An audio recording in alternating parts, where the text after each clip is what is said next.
This is the first installment, one of 5, concerning the Cambridge World Prehistory in 3 volumes. Volume 1 concerns Africa, South and Southeast Asia, and the Pacific. It's edited by Renfrew and Bond. The Cambridge World Prehistory provides a systematic and authoritative examination of the prehistory of every region around the world, from the early days of human origins in Africa 2 million years ago to the beginning of written history, which in some areas started only 2 centuries ago. Written by a team of leading international scholars, the volumes include both traditional topics and cutting-edge approaches, such as archaeolinguistics and molecular genetics, and examine the essential questions of human development around the world. The volumes are organized geographically, exploring the evolution of hominins and their expansion from Africa, as well as the formation of states and development in each region of different technologies such as seafaring, metallurgy, and food production. The Cambridge World Prehistory reveals a rich and complex history of the world. It will be an invaluable resource for any student or scholar of archaeology and related disciplines such as history, looking to research a particular topic, tradition, region, or period within prehistory.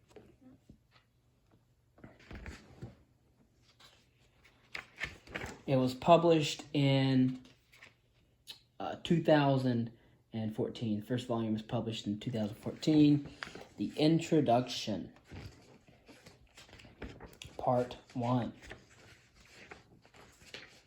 World prehistory is now recognized as a vast field of human experience. Indeed, it covers by far the greater part of the human story, hundreds of thousands or even millions of years. In comparison, the annals of written history do not extend back as far as 6,000 years before the present day. 50 years ago, when Graham Clark in Cambridge first published his World Prehistory, the subject of prehistory had been studied and researched in a systematic and coherent way for just a century. Over that century, from the publication of Darwin's On the Origin of Species and the public recognition in that same year, 1859, of The Antiquity of Man by Charles Lyell in 1863, the fossil record for human origins and the worldwide evidence for the origins of civilization had been impressively documented. Yet it was only with the development of radiocarbon dating in 1949 by Willard Libby, a decade earlier than the publication of Clark's book, that some unified view of the broad sweep of prehistory became possible. For only then could a dating system be established whereby those processes and events could be set in some coherent context across the world. Only then could the development of the human species be assigned to a specific homeland, Africa, and the early outlines of the human primate story be written. Only then could the sedentary revolution in different parts of the world be set in the context of the climatic changes that made it possible.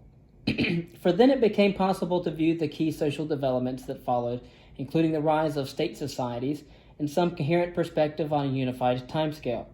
It was following the emergence of those complex societies or civilizations in Sumer and in Egypt, in China, in Mesoamerica, and then more widely that the transformative technologies of writing developed. With the written records that then became possible, there emerged recorded history and the rich textual narratives today available from every part of the world. Where 50 years ago the obscure millennia of prehistoric times might seem merely a prelude to the well-illuminated records of the historic past, it is possible today to take a broader view. For the spotlight of history until the colonial expansions beginning in the 16th century of the Common Era has shown only in limited areas on the classical world of Greece and Rome and India and China, rarely until the dissemination of printed text again in the 16th century has the historical record offered a rich and circumstantial documentation of the human past. Until that time point is reached, the historian and the prehistorian both have to rely heavily upon the techniques of archaeology in order to provide the data necessary for the study and understanding of the human past. And as we know, that both the historical record and archaeology is important for understanding the human past.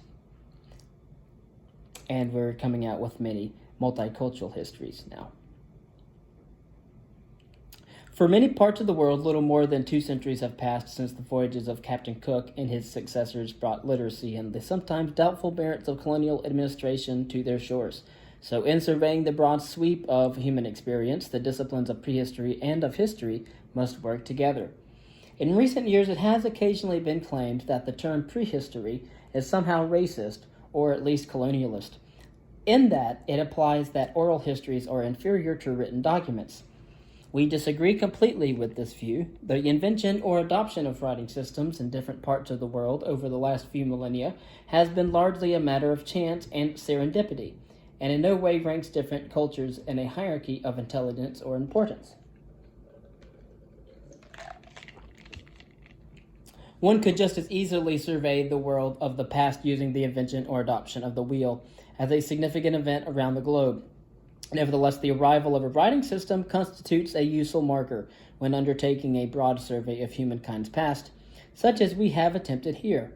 Prehistory ends in the Near East millennia ago and in other parts of the world, such as Polynesia, only a couple centuries ago. But in comparison with the time span of human existence, this is a drop in the ocean. The crucial point is that once writing appears, the study of the human past has documents to flesh out its story. It becomes history.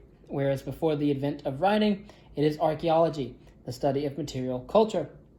That is the primary source of information, with oral traditions in a supporting role for recent periods. However, as this Cambridge World Prehistory shows for the first time, the study of linguistics can also play a very important part, while the new field of genetics has rapidly established itself as a vital tool in reconstructing the past. And so we hope that these volumes, which place equal emphasis on archaeology, language, and genetics, will constitute a significant milestone in the study of prehistory. Thanks to constant major advances in the technology of archaeological investigation, as well as in our ability to extract and analyze genetic material from ancient remains, it is a certainty that when another attempt is made, perhaps a few decades, to assess our picture of human prehistory, that picture will in some ways have changed immeasurably. The study of prehistoric archaeology has proliferated so mighty in recent years that no one author can give even an outline account. So it has seemed worthwhile to emulate the classic Cambridge ancient history of half a century ago and to bring together experts who can summarize the prehistoric annals of their own continents. The task is, however, a greater one than it was 50 years ago, for then the ancient world implied the literate world from which written records were preserved. In reality, however, this implied mainly the Mediterranean world, with Western Asia, since early India, China, and Mesoamerica were not adequately included.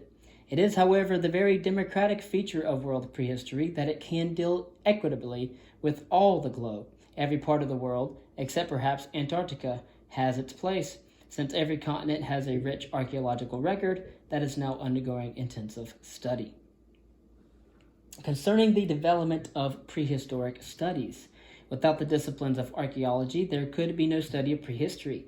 Archaeology, the study of the human past on the basis of its material remains, offers the only way of approaching those periods for which no written account is available or from which no written records remain. The development of prehistoric studies, therefore, lies within the ambit of the emergence of archaeology itself, which can be traced back to the early days of literate society. It was only in the 19th century, however, that Glenn Daniel, in 1962, termed the idea of prehistory developed with clarity. As he showed it emerged in part from the stratigraphic researches of geologists such as Charles Lyell. It was in that context that the antiquity of man was conclusively demonstrated and the creationist narrative based upon a literal reading of the book of Genesis called into question. In 1833, Paul Tournal, a French pharmacist, divided the last geological period, that of humans, into the historic, going back 7,000 years, and the antehistoric, of unknown duration. This was the first use of such a term and the first real linkage of geology and history. The earliest known use of the term préhistorique came in a paper by another Frenchman, Gustave d'Ichtha, which was presented to the Paris Ethnological Society in 1843. Soon after, Darwin's evolutionary approach set the evolution of the human species in its wider place in the living world. 1871. It was the Danish antiquaries of the early 19th century who first established the three-age system, allowing chronological divisions to be introduced into the narrative of the early past on the basis of the constituent materials of the artifacts recovered. The word prehistory itself soon came into common use with the publication of Daniel Wilson's The Archaeology and Prehistoric Annals of Scotland, 1851, and of John Lubbock's Prehistoric Times, 1865.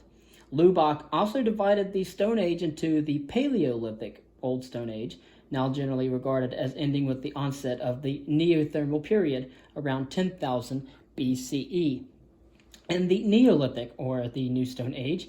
This term, too, has continued in use in many areas of the world, being understood today as implying food production and the domestication of plants and animals. The Australian scholar Gordon Childe gave further authoritative expression to that usage with his term the Neolithic Revolution. Published in 1936, although in the Archaeology of the Americas, the term archaic is often preferred to Paleolithic and formative period to Neolithic. The various research techniques that are now subsumed under the term archaeological science have greatly enriched the study of prehistory. As noted later, radiocarbon dating has been the most revolutionary of these techniques in its effects, although it is only one of the chronometric methods that the sciences have made available. In view of their central role, they are briefly reviewed in the next section. Also, the influence of climatic factors upon human affairs has increasingly come to be better understood. Again, this process is based largely upon scientific methods of dating, and paleoclimatology is one of the disciplines that sustain prehistoric studies today. It is further considered in the section The Role of Climate and Climatic Change, following the discussion of chronology.